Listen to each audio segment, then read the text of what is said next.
welcome back to the Sebs Show, and today I have the pleasure of talking to a man making his UFC debut, the Monkey God, Jared Brooks. Jared, thanks for coming on, my man.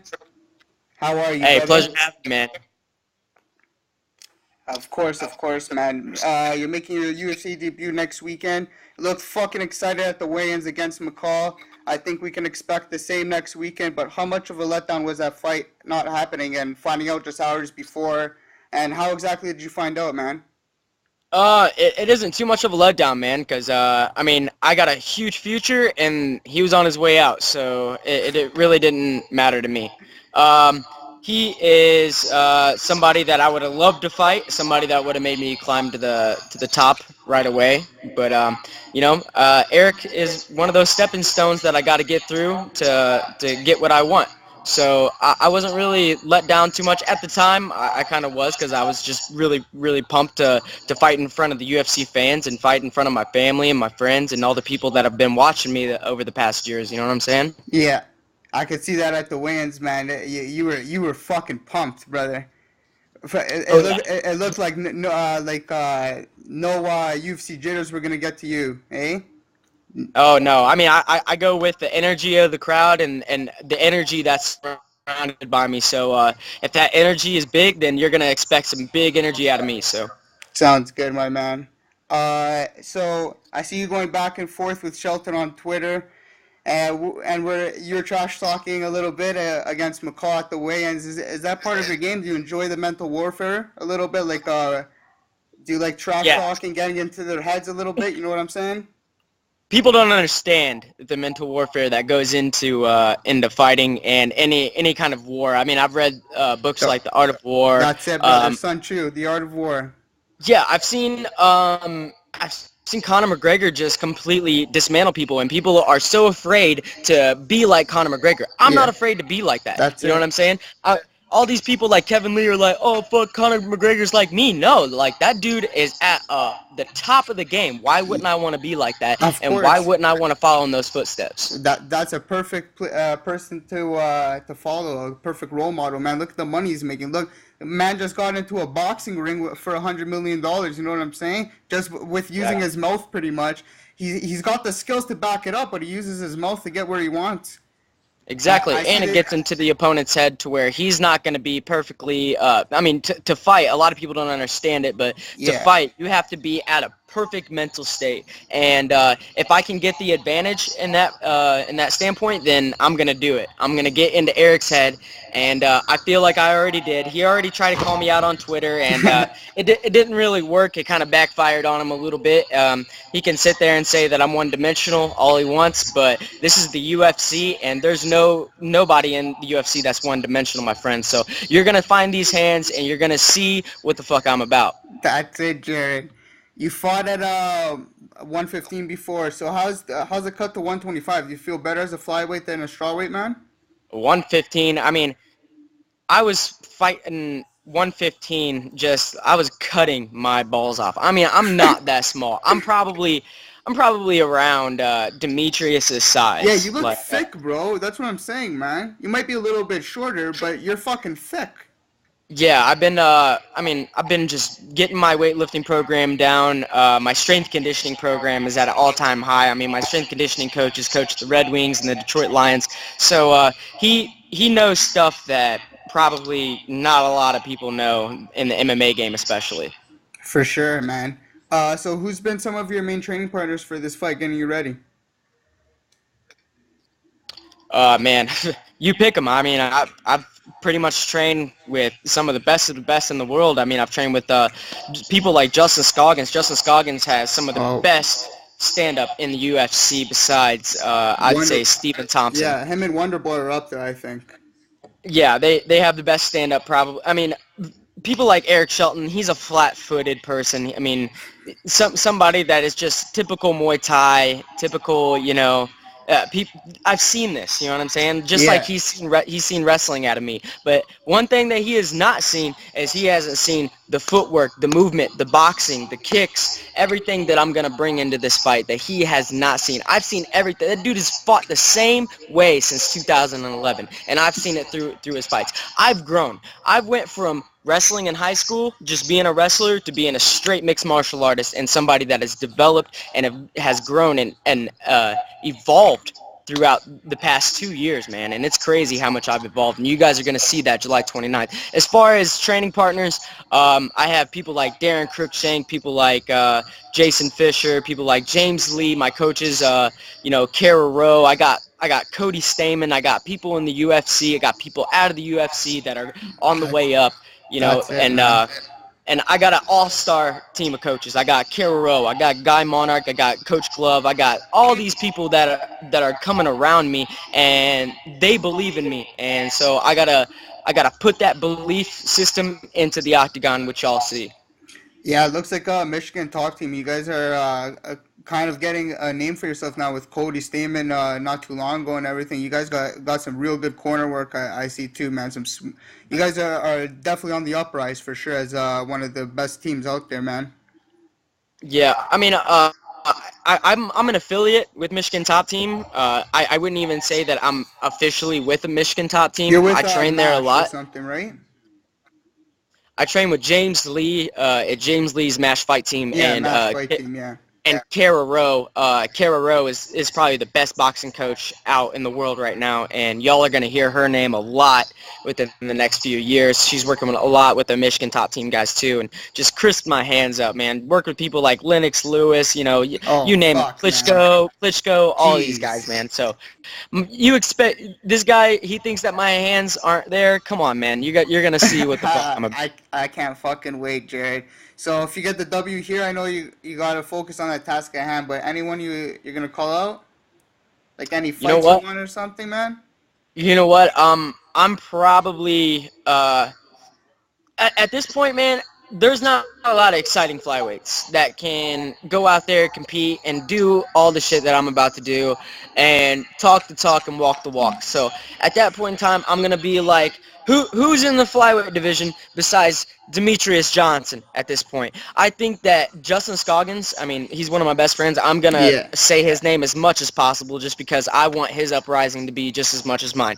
So at the end of the day, I think Demetrius is on his way out. You've seen the way he looked against Tim Elliott. You got people like Ben Yin already finishing Tim Elliott in a minute. So I think at the end of the day, it's gonna be me and Justin Scoggins fighting for a flyweight title, and we're gonna be we're best friends. Don't get me wrong, you gotta but put it aside. I gotta push that shit to the side, and then we're gonna be balling together, man. That's it, whoever wins, I'm a ball with him, or he's gonna ball with me. Yeah, that's it, man. You guys gotta ball up together. That's it, bro. So or Jared Scoggins. Yeah, hey, if Jared gets in too, let's get Jared Scoggins in here too. Let's get it. That's what I'm saying. We're all three gonna rule that shit. That's it, man. So your initial thoughts on Shelton? You think he's flat-footed and everything, but how do you guys match up? How do you think you match up with him? You think you're gonna just tear through this kid, or you think he's a good matchup for you, man? You know what? I'm not going to say that I'm going to tear through the kid. I think that the dude is tough. He's, given some... He's had the same kind of opponents as me throughout, his career besides the UFC. He got pretty much handed all those big fights in The Ultimate Fighter. I think that he's a pretty good fighter altogether, but at the end of the day, he hasn't faced somebody like me, somebody with the grit, the heart, and the determination and want to get to the top. And I'm gonna get to the top. You got people like Pantoja. He's a supposed striker, and you got people like Alexandre Pantoja beating his ass on the feet, which is a jiu-jitsu fighter. So, fucking man, you're confident as fuck right now. I'm loving it, Jared. I'm loving it. Are you looking to stand and bang with Eric, or you want to see if he can hang around with you in your world, man? You're trying to bring him to the ocean, or you gonna try and knock his lights out standing up? I'm gonna bring everything to the table. If he's beating me in the striking area, I'm gonna take his ass down. If he's beating me, which I don't think he's gonna be able to beat me in the ground at all, I'm gonna take his ass in deep water on the feet too.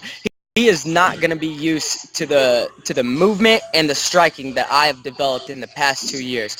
And he can look at videos, old videos, all he wants. You know what I'm saying? That was the old me. This is the new me that you guys are going to see, and you guys are going to see a new and improved Jared Brooks that's going to go out there and beat everybody in the flyweight division and get to the top as quick as possible. And I'm going to call my shots to get there. Fucking right, Jared. How does it feel being a part of this card, man? This is, in my opinion, the most stacked card of the year. Yeah, man, I'm very, very blessed to be a part of this card as my UFC debut, especially. UFC Fight Pass, you know, it has a big calling no matter what, you know what I'm saying? Yeah. UFC 214, you got John Jones versus Daniel Cormier. That's a dream matchup to be on a card with. And you got Donald Cerrone and you got fucking Robbie Lawler there. You know what I'm saying? You got Tyron Woodley and you got Damian Maia. You name it. You got Jared Brooks versus Eric Shelton. Let's go. Jared Brooks versus a fucking nobody. So let's get this going, and I'm gonna show everybody in the world who I am, and we'll see how it goes after that. So on July 29th, tell me why Jared Brooks' hand gets raised, man. Because I'm a fucking animal. I go out there and I try to beat people up. I try to go out there and put my will and put my whole goddamn heart. And, you know, people don't put their asses on the line anymore. You know what I'm saying? That's why I talk shit. I'm going to put my ass on the line. And this dude, he can say that he's there, but you already have a UFC loss, man. You already lost in the UFC. So let's see if you can actually bounce back and beat somebody like me, because I don't think that you're going to do it. That's it, Jared. So before I I'm only saying this because I know you're listening right now, Eric. I know you're listening. So if you want to come get it, we can fight at the weigh-ins. I don't give a fuck. I'm ready to fight you right fucking now. You are not at my level, man. He was on the show earlier today too, so he's probably tuning in. I wouldn't doubt it. I hope so. So before I let you go, I'm gonna need some quick predictions from you, my man. Big fight. Obviously, the main event of 214, you got Jones Cormier. Who do you have in that one? You know, dude, I don't know, man, because I think that Cormier might back out. You think so?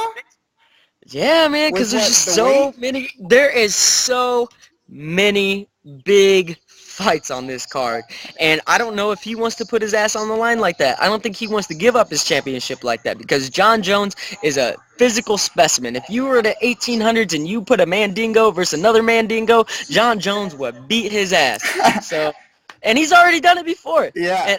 And against Daniel Cormier, the dude is a great wrestler, which I've been a part of my whole life. Thank God for wrestling. But John Jones is just another fucking demon, man. He's a freak, man. He's definitely a freak. And another big fight in your division, which is you're saying, man, it's going to be your division. So this is a big fight on your radar. Borg versus Johnson at 215. Who takes that one? I know you. It's looking like you like DJ because you said no one else is in this division, but you think Borg has a shot at him? You know, anybody has a shot at Demetrius at this point, because Demetrius is getting old and decrepit. So he's always healthy. The dude's always healthy. He's always walking around at like 140. It's not like he has to cut weight a lot. You know what I'm saying? But I would love to see him just to stir it up. And, you know, one of my best friends, Justin Scoggins, already beat Ray Borg. Yeah. And I think that I could beat Ray pretty easily. And Demetrius is a way harder matchup than Ray Borg. So I would like Ray Borg to win, but I'm definitely going with Demetrius. That's it, man. And I saw on Twitter the other day, you posted one of those polls. You posted Mayweather and McGregor. Who do you have in there? I had to choose McGregor just for the love, you know? Who do you have? Oh, man. Hey, I love Conor McGregor. That dude is an animal. He goes out and he puts his ass on the line, and I love that. But this is boxing. Mayweather might be 40 years old, but the dude is just technically a genius, and that's like saying TJ Dillashaw is going to beat Vasyl Lomachenko. Yeah. Come on. But you think this thing goes all 12, or you think Floyd finishes him? Floyd is not a finisher. Yeah. I'd say I'd probably I don't know. If Conor gets tired like he did against Diaz, it might be a little bad for him. Yeah, might get some problems with the body shots and whatnot, for sure. But I love Conor McGregor. I wish him the best, and I hope that he can prevail. But Mayweather, man, that's just too hard, bro. All right, my man. Okay, everyone, check out Jared Brooks taking on Eric Shelton at UFC 214, July 29th. Also follow him on Instagram and Twitter. Jared, was a pleasure to talk to you, my man, and thank you for coming on, making time ahead of your big fight this weekend. Anyone you want to shout out or anything you want to shout out? The floor is yours, brother. Just follow me on Instagram at _monkeygod, same as Twitter. You can see me as Jared Brooks on Facebook, and everybody tune in to UFC 214, July 29th. You guys are gonna see fireworks. You can check me out on UFC Fight Pass, and check my boy out right now that I'm talking to right now too, because he's a hell of an interviewer. He's a hell of an interviewer, and he gets me pumped. So I like that man. Shit. Fucking right, Jared. Gonna be very, very pumped to see you as well this upcoming weekend, man. Can't wait, brother, for your. Hey, man, get me juice during the weigh-ins. Do something fucking crazy for me, man. Hey, you already know. You already know. All right, peace out, my dude. All right, brother.